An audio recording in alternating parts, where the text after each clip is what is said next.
one. Why don't you tell everybody at home, though, what your name is and where you come from? My name's Ian, and I'm from London.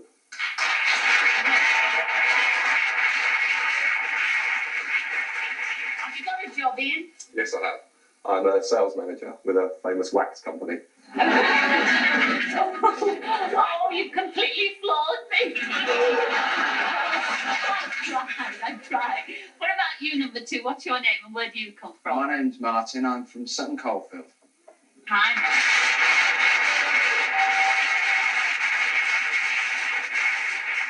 What is your job? I'm involved in a family business of retail newsagents in Sutton. Oh, isn't that smashing? And you're going to pass it on when you get married to your kids? If I get what? The newsagent business. Oh, yes, of course, yeah. Oh, lovely. Enjoy tonight's show, look, won't you? Please do. What about you, number 3? What's your name and where do you come from? My name's Chet and I come from Walton-on-Thames in Surrey.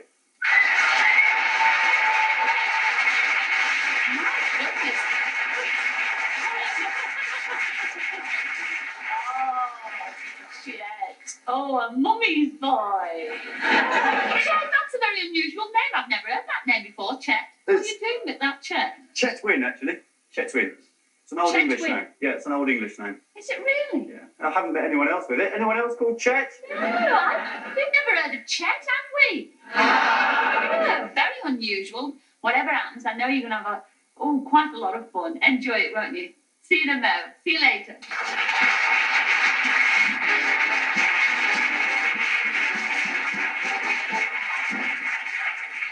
Well, I wonder which one will be Mr. Right tonight. Well, here's the girl who's going to decide. Now, her name is Patty, and she's from Manchester. Come in, Patty.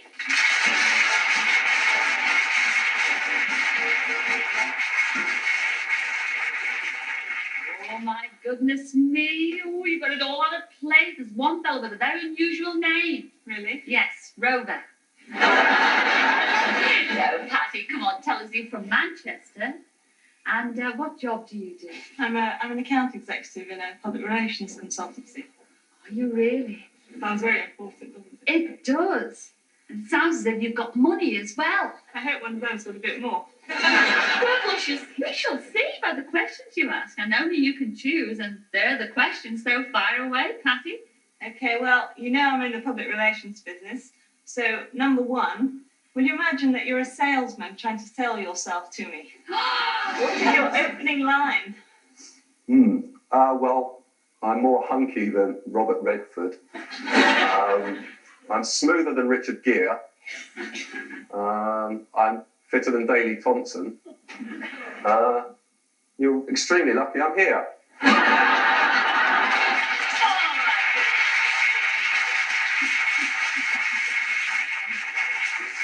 Robert Redford's a bit old for me, so I think I'll go on to the next one. Oh, he's also a liar. Number 2, please. How am I going to sell myself to you? A Martin a day helps you work, rest and play. Number 3, can I hear your opening line, please? Top that, as they say. If you're in PR, okay, my presentation would go, my name's Chet, and I'm a very good bet. I just can't wait to take you on this blind date. If I have a choice from these 3 boys, the fun will never end thanks to London Weekend.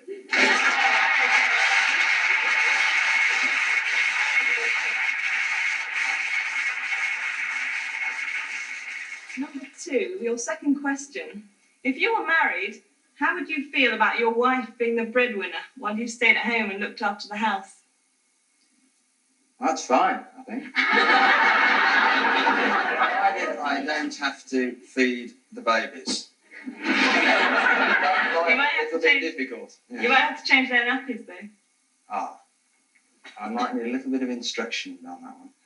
But you don't feel that it's the man's job to serve his wife and pay for everything she wants and buy new clothes? And... No, not at all today. Not at all.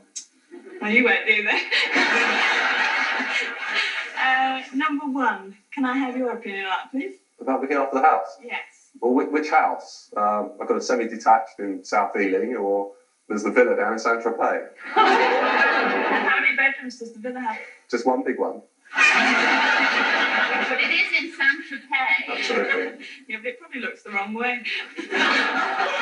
Number 3, can I have your reply, please? You sound like a pretty career-minded lady to me. That's no problem. You can go out and earn the money. I'm not too sure about me staying at home, though, because I don't think I quite fancy the milkman or the gasman enough.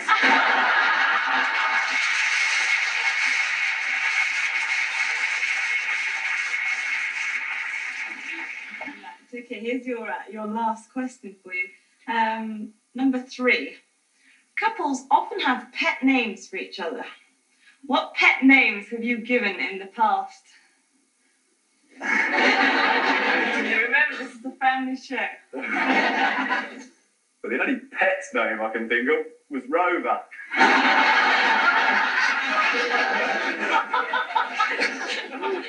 But that girl wanted to have me put down, so... Not too sure about that one at all. Okay, let's go for number 1. A pet name that you've given somebody. From the girl of your dreams, you must have given her some nice cuddly name. I never used to call her anything, but she used to call me Sausage. There we are, the reason. I'm glad you said that, not me. Because she used to give me a lot of stick. Yeah. Okay, number 2. Can you give me a name that you've given somebody? Or a name that somebody's given you? The only one that springs to name is Teddy Bear. Are you very cuddly then? I can be, yes. You want to go for a picnic? Sweet, isn't it? Oh, that sounds quite nice. Yeah. Yes. Have you made a decision yet? Don't tell us yet. We're going to have a quick reminder from Graham. Now, will it be number 1, who wouldn't mind looking after the house, so long as it's in Saint-Tropez? Or number 2, who sees himself as your teddy bear, but don't go down to the woods with him? Or possibly number 3, who thinks he might fancy you much more than the milkman? The decision is yours.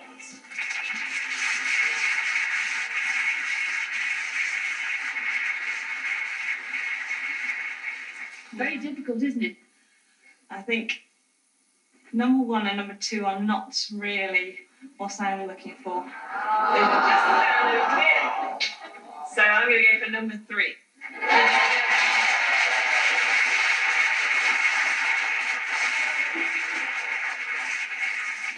First of all, you turned down number 1, and he's Ian from London. Oh, what a shame. Come in, Ian.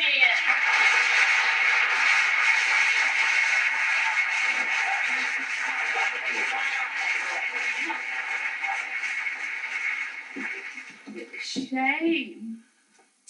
He looked very nice, didn't he?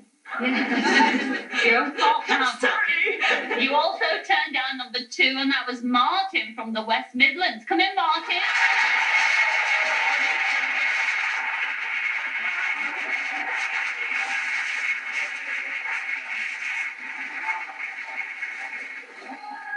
Can you give me his phone number afterwards?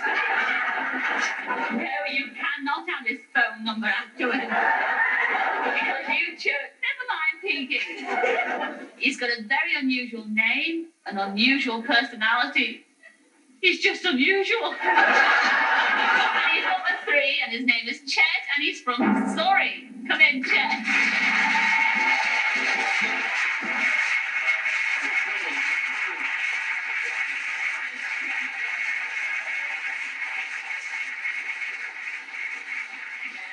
What do you think, Patty? Oh, he's wearing my favourite colour, so it's a good start. What did we clash?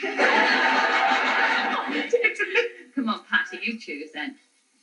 Doesn't look. Can't look. A visit to a stately home. That's quite nice.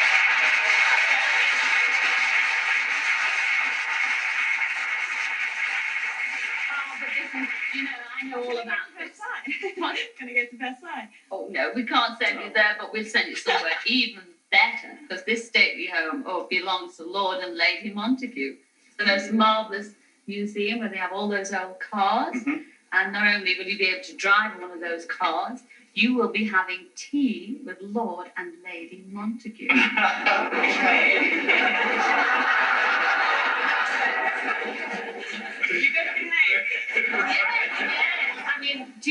you know what to do, you know, the protocol when you meet a lord and lady. Yeah, that one.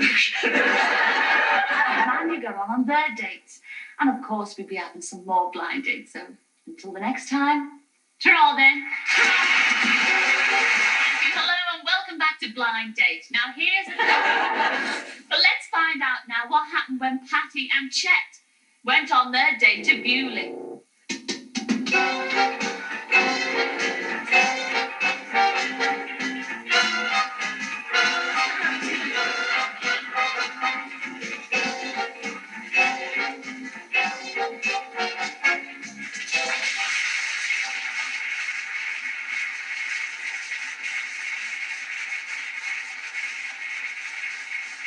Actually, that would have been a date I would have loved to have gone on. I really would. Did you enjoy it? Great. It was super. Well, let's see how much. She wasn't at all like I'd expected she would be. She looked like she had a lot more intelligence than the sort of woman that I would expect to go on a blind date. Thanking me for picking him, which I thought was really sweet. I mean, I was quite happy with him. We were having a really nice day, but he kept saying, sort of patting me on the shoulder and saying, I'm really glad you picked me, and I think we've had a really great day out. We had a day to remember, and thanks so much for picking me. And we were driven from the station to Bewley Stately Home in an open-top Rolls-Royce. We felt rather like royalty. It was quite a treat, that was. And there were two boys, about 13 or 14, at the side of the road, and as we drove past, one of them yelled out, "Fascists!" We just collapsed, because, we don't normally ride down in Rolls-Royces, I think. There was an opportunity to drive an old Chevrolet, and you drive it round an obstacle track. I had a bit of trouble with the clutch, and it was kangarooing all over the place. But Chet was very nice about it. I mean, a lot of people, I think, would have been standing on the sidelines making acid comments about women drivers, but it was all right. I don't know how she drives modern cars, but if it's anything like she was driving the vintage car, first of all, then I think I'd steer well clear. I think he was showing off a bit, actually, because we went careering round, and the chap was calling out to him to slow down. You have a monorail which takes you round the sites of Bewley, and that actually goes through the Vintage Motor Museum. Chet insisted on screaming out the window and thinking, "Yeah!" I was absolutely mortified. I thought, God, he'd behave like an American tourist. And we were introduced to Lord and Lady Montague, where we shook hands, and the public thought that we were royalty. They must have done. I was absolutely dying with embarrassment at the time. Chet's talking through his teeth, thinking, God, I'm so embarrassed. I've never been so embarrassed in my life. Lord Montague actually asked me if the other two contestants were disappointed when they weren't picked. The Chet looked like butter wouldn't melt in his mouth and said, well, they were very disappointed when they saw Patty. So they were really Patty's best points were she's intelligent. She's got a point of view on most subjects, and she's great fun to spend the day with. He was a little loud sometimes, and he was a great one for making jokes and sort of slapping his thigh and having a great laugh about it. Patty and I had a lot in common. We seemed to get on very well. She was intelligent, fun-loving, just my kind of girl, really. We're both very interested in sailing, so if you were to take me off on some wonderful sailing trips and keep buying me champagne, well, anything could happen.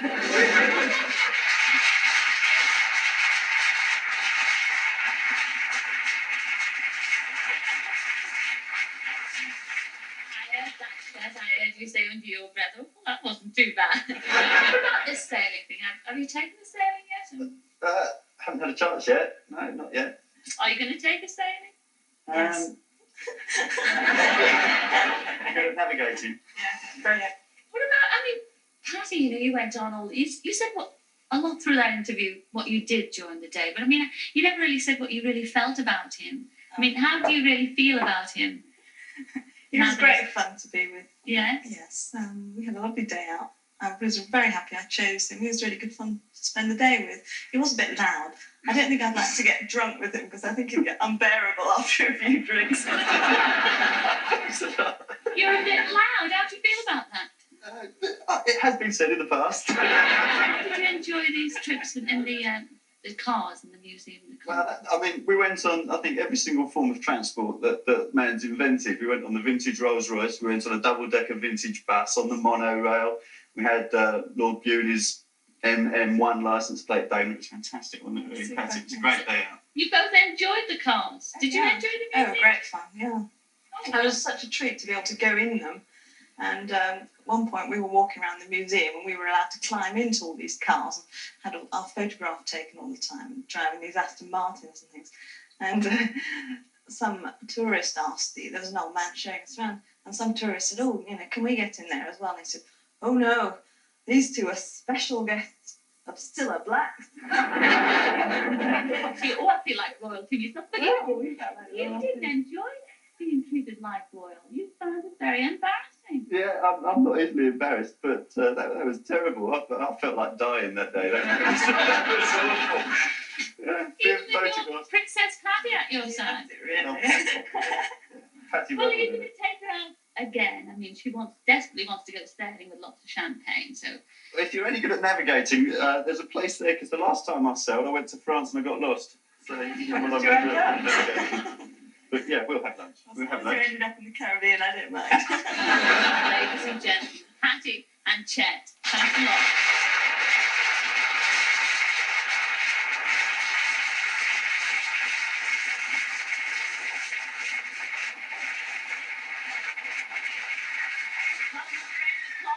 Us again, but never fear, Cilla will be here.